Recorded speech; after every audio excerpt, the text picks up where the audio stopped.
Moi, une fois, il y a un dirigeant coopératif qui m'a dit « Mais comment tu as fait pour ne pas te suicider ?» Parce que j'avais perdu énormément d'argent. Moi, je suis issu d'une famille qui a toujours tout perdu, donc je suis pas habitué, j'ai pas de logique patrimoniale. On n'a rien, ça a toujours brûlé. Donc en fait, je suis pas triste. Vous vous apprêtez à écouter la deuxième partie d'un podcast des Déviations. Notre média raconte les histoires de celles et ceux qui ont changé de vie. Pour nous suivre et ne rien manquer de nos actualités, nous vous donnons rendez-vous sur notre site et nos réseaux sociaux. Abonnez-vous à notre chaîne YouTube et suivez nos podcasts sur Acast et autres plateformes de streaming. Tout de suite, un nouveau portrait, une nouvelle histoire, une nouvelle déviation. Et donc je découvre la mutualité, et donc c'est l'économie sociale et solidaire. Et je me dis, je vais m'éclater parce que je vais pouvoir partager mes compétences dans un milieu qui va me correspondre. Le problème, c'est que je suis arrivé dans les difficultés. C'est-à-dire que je suis arrivé dans une mutuelle qui avait des difficultés. Alors c'était une mutuelle énorme. Parce qu'en fait, en mutualité, on fait de l'assurance, mais on a aussi des activités sanitaires et sociales. Et donc, je dirigeais une grosse pharmacie, avec beaucoup de difficultés et des gros problèmes économiques.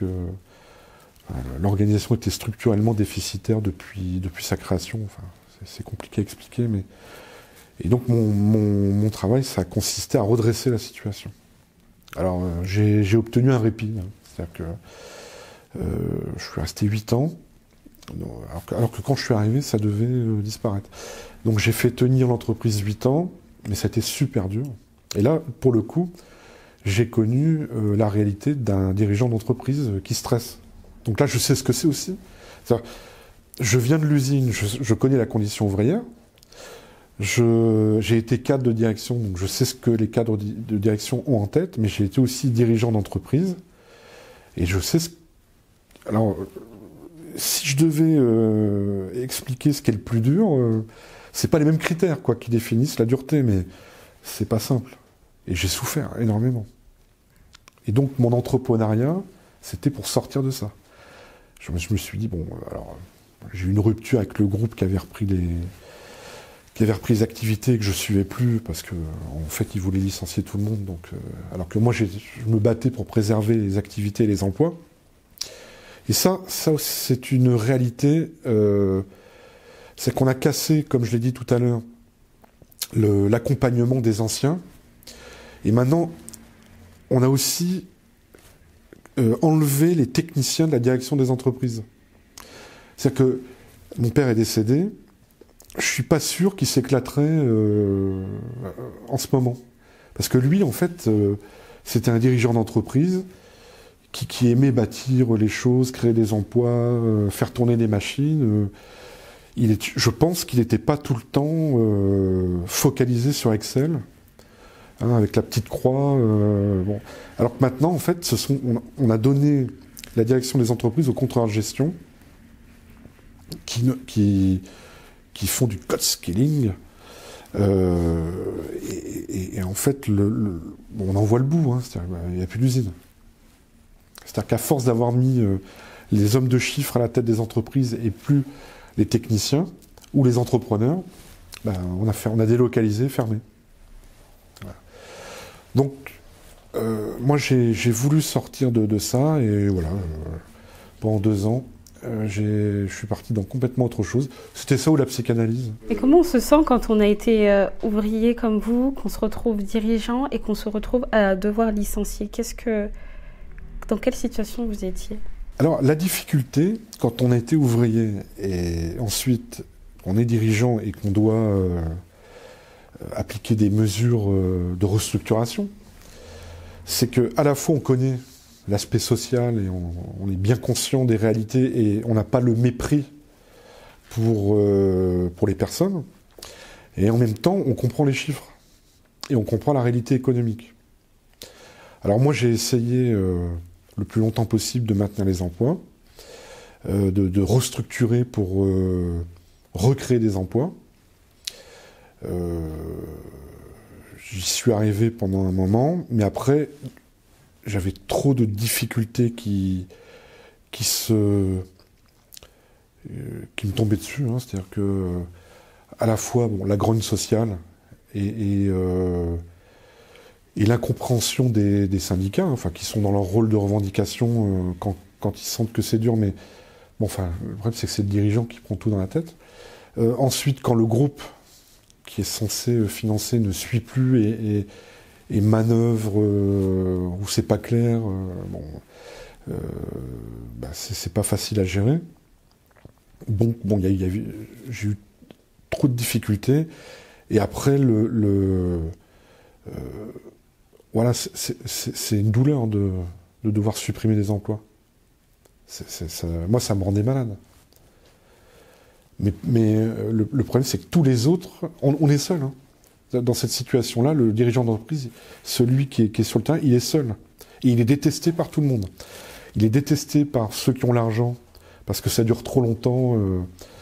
Et pourtant, on n'était pas dans un système d'actionnariat. Hein.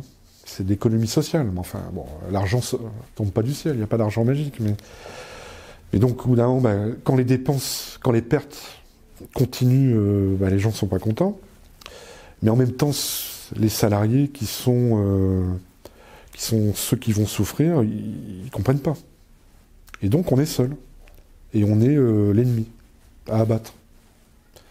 En croyant qu'en abattant la personne qu'on a en face, tout va s'améliorer. En fait, non. Puisque quand je suis parti, ça a été pire. La casse sociale a été plus importante. Parce que moi, j'avais à cœur de limiter. Est-ce que tu as eu du soutien pendant cette période de combat que tu as mené où tu étais vraiment seul?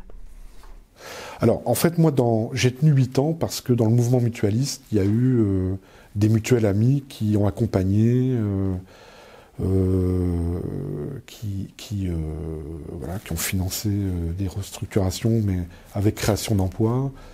Mais à un moment, dans les soubresauts que nous avons eus, il y a un groupe mutualiste qui a décidé d'arrêter et de se comporter, disons, comme une entreprise capitaliste, brutalement.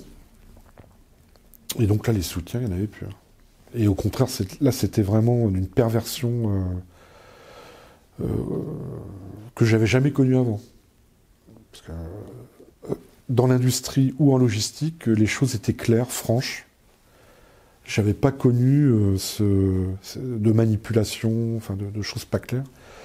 Bon, là, c'était vraiment très difficile, donc moi, ça m'a rendu malade. Et dans ta vie personnelle, il y a eu du soutien? Mon épouse, mes enfants, qui en ont souffert, hein, sûrement, parce que c'est terrible, ça. Et mon épouse qui a toujours été là, donc ça, j'ai pu m'appuyer sur elle. Et après, des amis.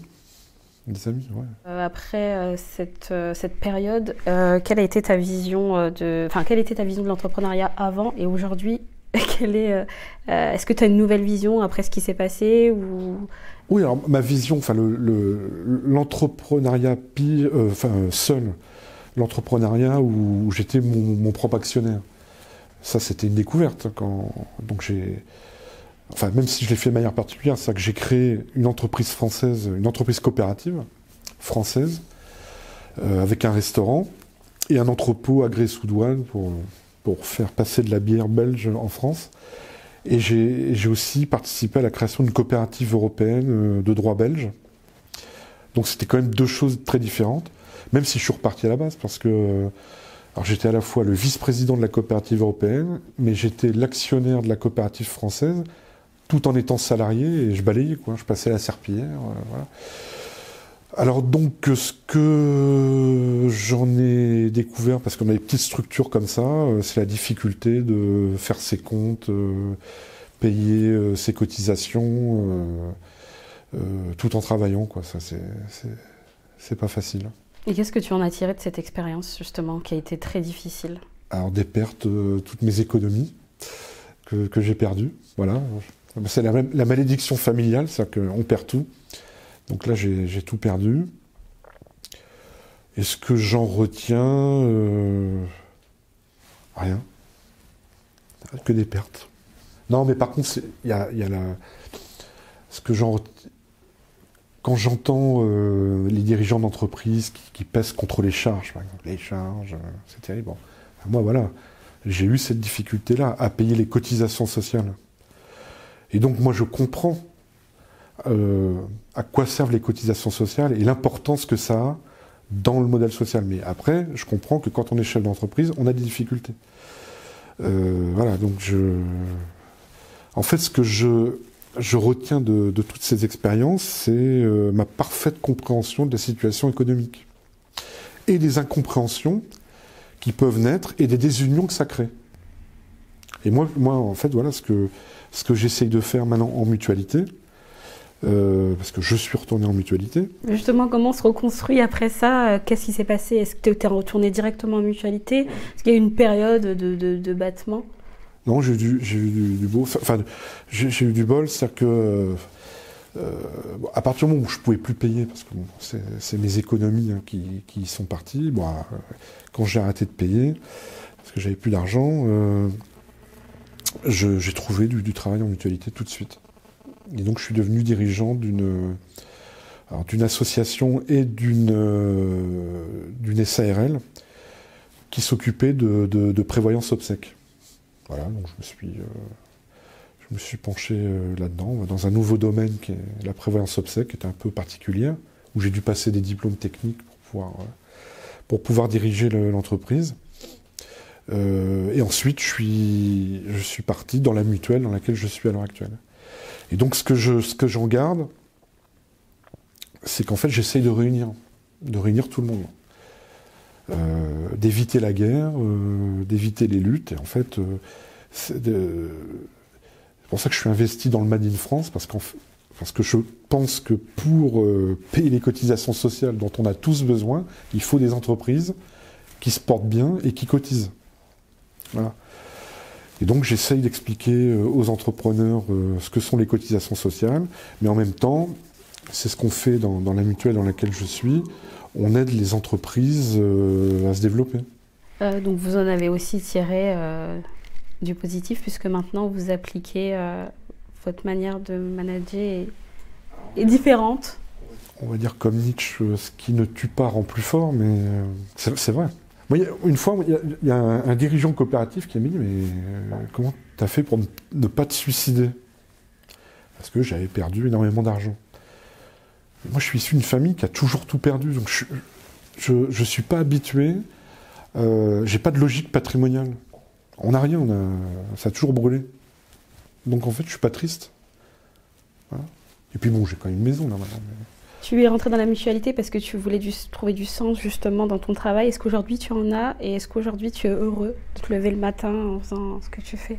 Dans mon investissement dans la mutuelle actuelle, j'ai une cohérence stimulante, parce que j'ai vraiment l'impression qu'on est utile pour les assurés, nos adhérents qui nous rejoignent, mais utile aussi sur les politiques qu'on mène, notamment de soutien aux entreprises du fabriqué en France.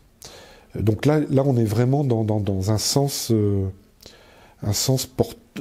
avec des valeurs qui sont positives. Et ça, c'est plutôt agréable. Même s'il y a des difficultés, hein, genre comme dans toute entreprise. Mais... Donc on va dans un sens qui, selon moi, améliore l'homme et l'humanité. Alors la particularité de Mutual, c'est que c'est une mutuelle ouvrière.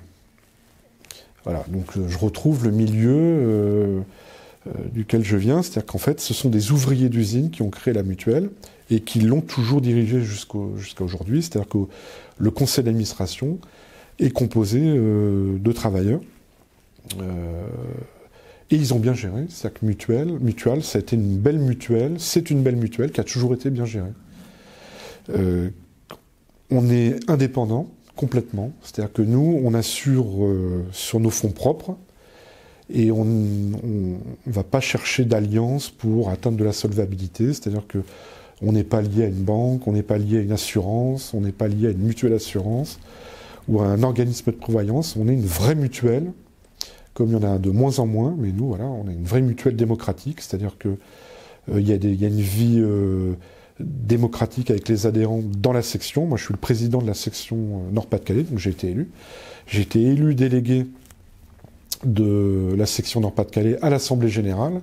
L'Assemblée Générale, donc, il y a tous les délégués représentant les adhérents qui se retrouvent, qui élisent le conseil d'administration. Donc j'ai été élu à ce moment-là administrateur de la mutuelle.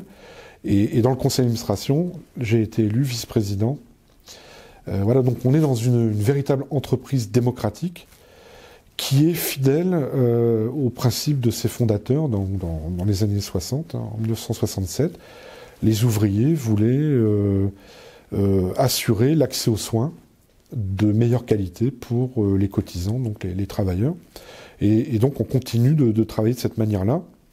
C'est-à-dire qu'en fait, notre démarche n'est pas du tout polluée par des stratégies de groupe qui viendraient nous écarter de cette raison d'être. Cette cohérence, ce sens, nous a conduit à réfléchir sur la manière dont on gérait nos placements obligatoires. Parce que l'Europe est venue interdire la solidarité.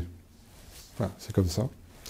C'est-à-dire qu'avant, une mutuelle, ça prenait des cotisations, ça gérait, donc ça avait un coût, la gestion, et ça versait des prestations, donc des remboursements de soins, où ça créait des cliniques, des maisons de retraite, des pharmacies mutualistes, etc. Bon, maintenant, c'est plus possible, c'est plus difficile, et donc on doit mettre de l'argent de côté, parce qu'on doit avoir des marges de solvabilité. Et donc, cet argent de côté, ce sont des placements financiers. Alors, je suis sûr, je vais dire du mal de mes confrères, concurrents.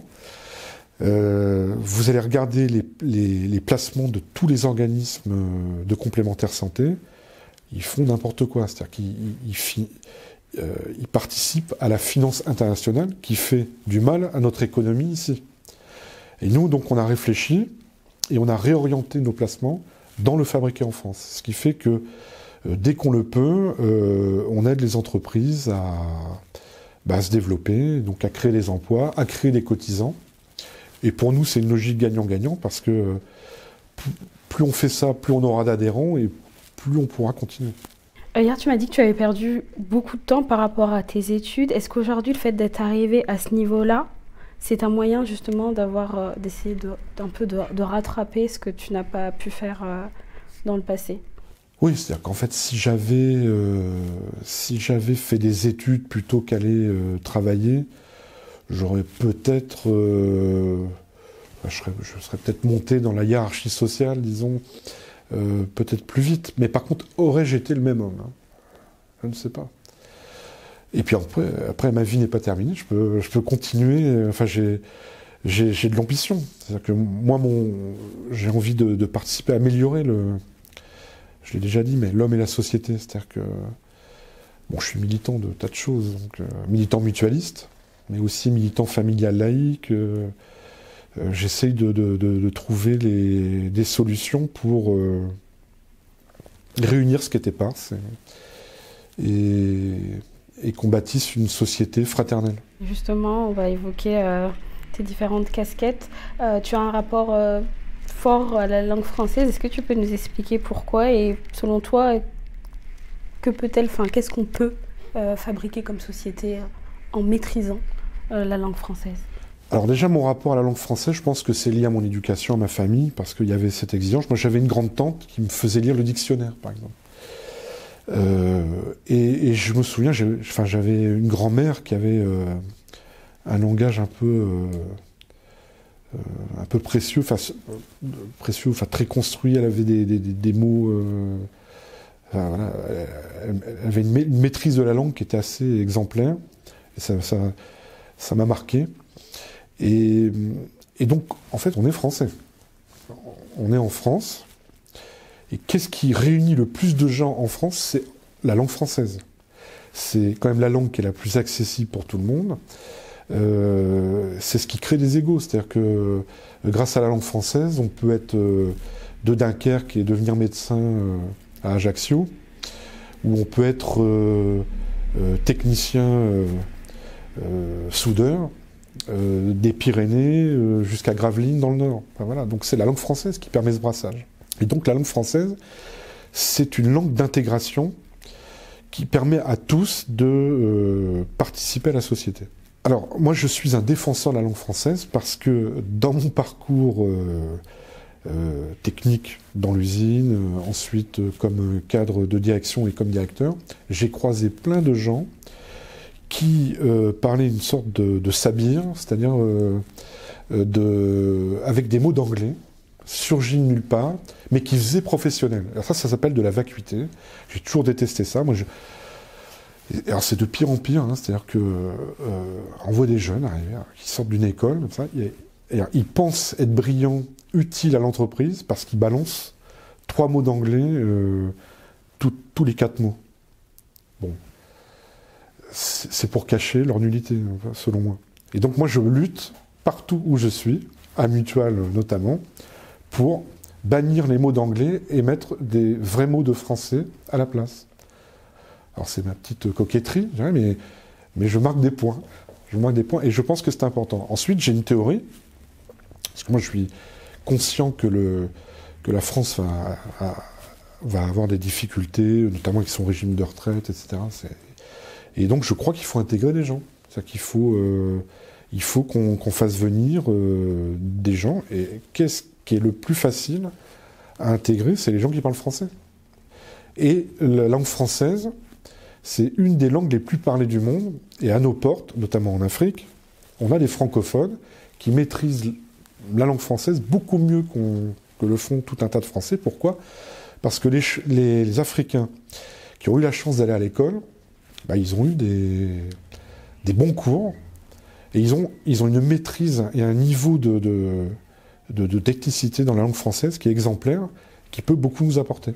Et est-ce que c'est ce que tu as envie de transmettre à tes enfants, justement cette exigence de la langue française, et qu'est-ce que tu as envie d'autre de leur donner comme arme pour qu'ils puissent évoluer?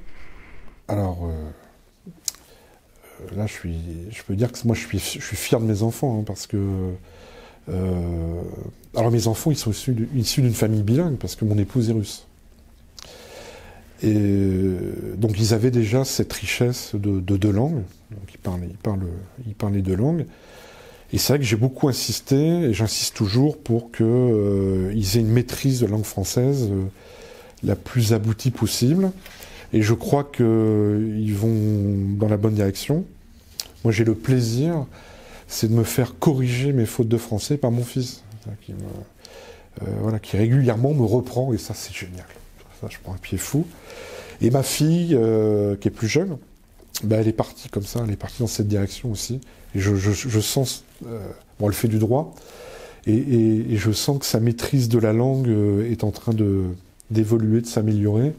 Et la langue française, c'est aussi une langue d'intelligence, c'est-à-dire que c'est une langue qui structure l'esprit d'une certaine manière. Enfin, on pense pas en français comme on pense en anglais, ou en chinois, ou en russe. Et donc je pense que ce génie français qui nous est donné par la langue française, c'est très important de continuer de le cultiver. Est-ce que tu penses que l'excellence et la maîtrise de la langue française peut aider ou aide concrètement à avoir une certaine ascension sociale aujourd'hui? Alors, de plus en plus, je pense que la maîtrise de la langue permet de se démarquer et permet, quel que soit l'endroit où on se trouve, de progresser.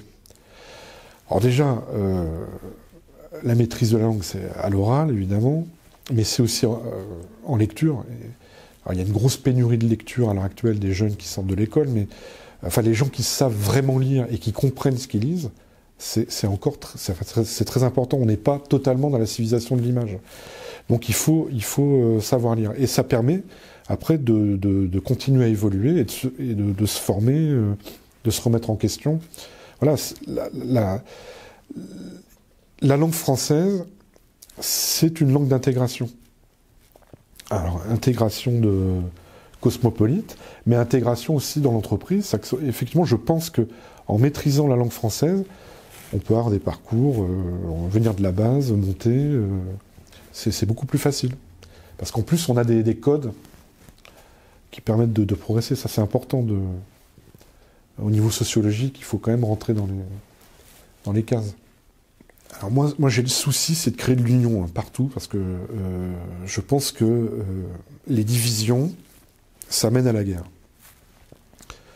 Bon, comme je l'ai dit, en France, l'union, c'est la langue qui crée le français, qui réunit tout le monde. Alors pourquoi j'ai cet amour de la langue maintenant? Là, c'est vraiment mon éducation, hein, c'est-à-dire que c'est mon environnement familial.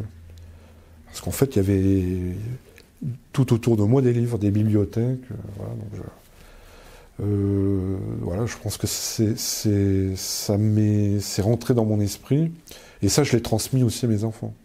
Justement, on va y revenir. Vous avez transmis justement cet amour de la langue. Ils sont aujourd'hui dans des études supérieures, dans des grandes écoles. Est-ce que c'était aussi un moyen pour tes enfants d'être parfaitement intégrés en France? Le fait à la fois de maîtriser la langue française et de faire de grandes études. Alors déjà, moi, je ne voulais pas absolument qu'ils fassent de grandes écoles. Hein. Mais par contre, qu'ils soient heureux et qu'ils ne soient pas dans le doute. Donc, qu'ils fassent les choix éclairés.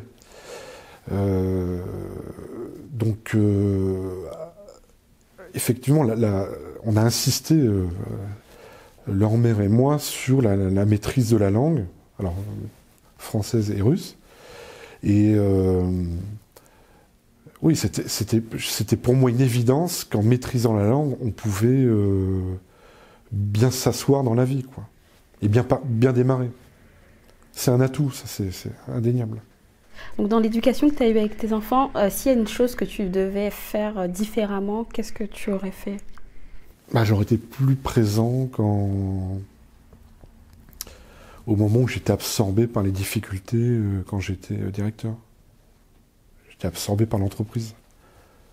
Et ça a dû être mal vécu. Donc là, maintenant, je me sacrifierais plus comme ça. En fait, mon père s'est consacré au travail, il a travaillé énormément. Donc je l'ai pas beaucoup vu. Et j'ai reproduit inconsciemment, j'ai reproduit ce schéma-là. Et ça, je le regrette, parce que on n'a qu'une vie. Ah, mais j'ai déconné. Hein. Parce qu'en fait, c'est ça que j'avais véritablement son état d'esprit qui m'avait inculqué. C'est-à-dire que...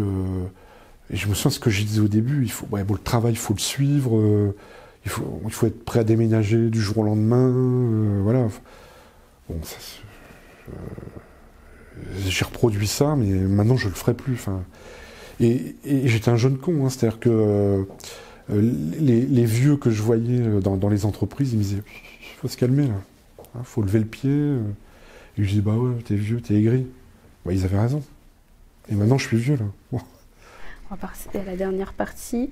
Aujourd'hui, les métiers manuels, ouvriers sont mal considérés, on le sait, on met en avant beaucoup la culture du diplôme, il faut faire des grandes études. Quelle est ta vision, toi, des métiers ouvriers et comment on pourrait améliorer, on va dire, leur popularité et donner accès à des personnes qui souhaitent faire ces métiers? Comment on pourrait leur donner un meilleur accès, une meilleure image? Alors déjà, il faudrait relativiser et retravailler l'image des diplômés. Des hauts diplômés. Ça pourrait commencer comme ça. Parce que moi, ce que j'ai constaté là, dans ma carrière, c'est que des masters, il y en avait plein, de niveaux inégaux. Et moi j'ai rencontré des diplômés qui n'étaient pas bons du tout. Mais pas bons du tout et pas utiles dans l'entreprise, et plutôt très pénalisants pour l'entreprise. Donc en fait, il faudrait à un moment rétablir la qualité du diplôme. Le problème, c'est qu'à l'heure actuelle, on va à l'encontre de ça, puisqu'on casse le diplôme républicain et le concours, enfin voilà, tout ce qui faisait la méritocratie républicaine est en train d'être éliminé, et on privatise de plus en plus le diplôme, puisque chaque école sort son truc, alors qu'en fait, je pense qu'il faudrait rétablir une hiérarchie. Parce que maintenant, il y a des ingénieurs, il y en a partout, hein. Il y a vraiment des niveaux inégaux. Et donc, il faudrait redonner de la valeur aux techniques, déjà par le salaire. Hein. C'est-à-dire que pour rendre attractifs ces métiers-là, il faut mieux payer les gens. C'est une évidence. Mais enfin, chose qu'on devrait pouvoir faire, puisque là maintenant, on a tellement perdu de technicité et on a de tels besoins on doit être capable de retrouver les moyens de payer les gens correctement et aussi de comprendre la tradition ouvrière et les relations ouvrières dans l'entreprise. Parce que ça fait partie, disons, de l'idéologie actuelle. On critique les ouvriers, les syndicats, on les dénigre. Mais en fait, c'est important. C'est-à-dire que si la culture ouvrière, la tradition ouvrière, c'est important de la respecter et de faire avec. Et pas d'être en conflit en permanence.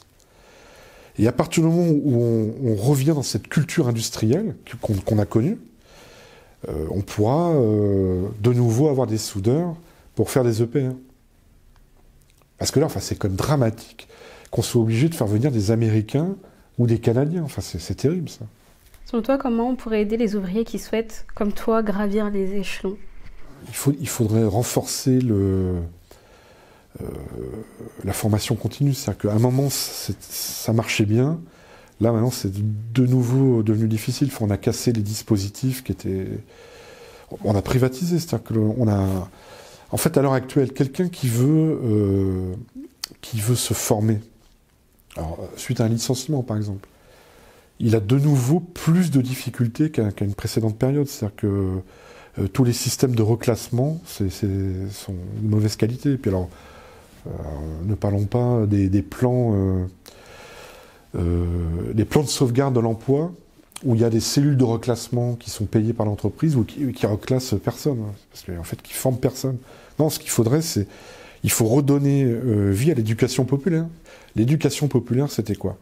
C'était justement les formateurs, c'était des techniciens, des gens du métier, voilà, qui sortaient de l'usine, par exemple, et qui formaient les jeunes. Voilà, il faut redonner vie à cette culture industrielle. Est-ce qu'aujourd'hui, tu as des nouveaux projets et est-ce que tu as l'envie d'entreprendre, de te lancer dans un nouveau projet ? Pourquoi pas ? Non, là, on paye surtout les études des enfants. On veut les voir arriver au bout. Bon, voilà, c'est la première chose que... Alors après, j'ai un rêve. Moi, j'aimerais bien, enfin, vivre au bord de la Méditerranée. Ah ben, j'en viens. Enfin, ma famille en vient, donc voilà. Ça serait... Ça me ferait plaisir. Vous venez d'écouter la deuxième partie d'un podcast réalisé par Audrey Maquies et Chloé Robert. N'hésitez pas à commenter, nous écrire et partager si ce podcast vous a plu. Notre média, vous pouvez le retrouver sur lesdéviations.fr, Facebook, Instagram, LinkedIn, TikTok et YouTube. Nous n'avons qu'une vocation, raconter les histoires des personnes ayant changé de vie. Alors à très vite pour un nouvel épisode.